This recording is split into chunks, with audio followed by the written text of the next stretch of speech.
The woman was washing her face, but when she looked up, she was terrified to see a man appear in the mirror. Then the surroundings began to dissolve and split apart. When Ellie came to her senses, she found herself in a strange bathroom, and in the bathtub across from her lay a man. Ellie was terrified. At that moment, a strange figure crept out from behind her. Ellie suddenly woke up. She found herself lying on the floor of her room. Strangely, a large amount of jam-like liquid was flowing from the back of her head. Ellie thought what happened last night was just a nightmare, but she never expected the scenes from her dream to come true. Soon Officer John received a report. A janitor had discovered a murder. After careful investigation, the police confirmed that the victim was the chief doctor of a private hospital. Just then John found an old photo of a girl. On the back was written the patient's name, Emily. Given the victim's identity, John suspected it might be a patient's revenge against the doctor. So he gave the photo to the forensic team and asked them to simulate what the girl would look like 30 years later. Meanwhile, Ellie witnessed another strange scene. While she was sleeping, a man suddenly appeared beside her. Ellie screamed in fear.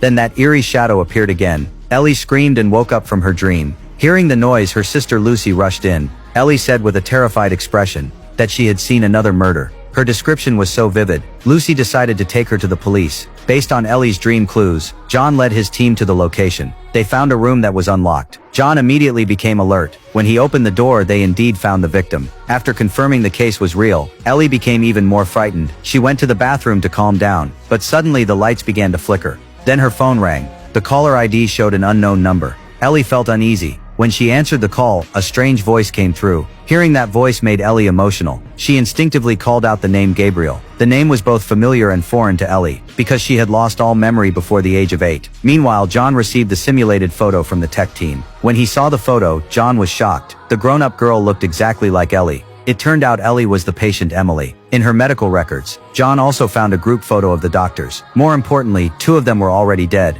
and the 3rd would be next soon, to uncover the truth. John decided to ask a hypnotist to help Ellie recover her memories. Under hypnosis, Ellie remembered something from her childhood. It turned out Gabriel had always been with her. After Ellie was adopted, he even manipulated her to kill the baby her foster mother was carrying. One day, Ellie accidentally ruined her foster mother's birthday cake. When her parents scolded her, Ellie said it was Gabriel's doing. Then she angrily ran back to her room. That night, Gabriel appeared. He persuaded Ellie to take a knife, cut a piece of cake, and apologize to her mother. But just as Ellie was about to do it, a scream snapped her out of it. Then the surroundings began to dissolve again. Ellie started convulsing violently under hypnosis. The hypnotist had to wake her up immediately. But strangely, in Ellie's memories, no one else could see Gabriel. Now all the evidence pointed to Ellie, so the police had to take her into custody. But Lucy firmly believed Ellie was innocent, so she went alone to the abandoned private hospital. Although the place was long abandoned, after hours of searching, Lucy finally found Ellie's childhood medical file and an old videotape. She quickly took it home and played it. Watching what was on the tape,